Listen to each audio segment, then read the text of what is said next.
భక్తులందరికీ నమస్కారం. గురు బ్రహ్మ గురు విష్ణు గురుదేవో మహేశ్వర గురు సాక్షాత్ పరబ్రహ్మ తస్మై శ్రీ గురవే నమః. ఓం శ్రీ సంకటహార గణపతియే నమః. ఓం శ్రీమాత్రే నమః. ఇవాళ మనము తెలుసుకోబోయే టాపిక్ ఆత్మీయ స్పర్శ. మనిషి తన భావాలను తెలియజేయడానికి భాషను ఉపయోగిస్తాడు.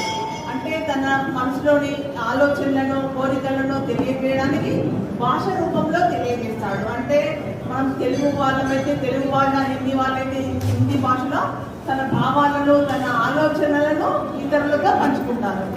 భాష అంటే ఏంటంటే భాష అంటే పదాలు, అన్ని పదాలు కలిసి పదబంధాలు కలిపి భాష అవుతుంది.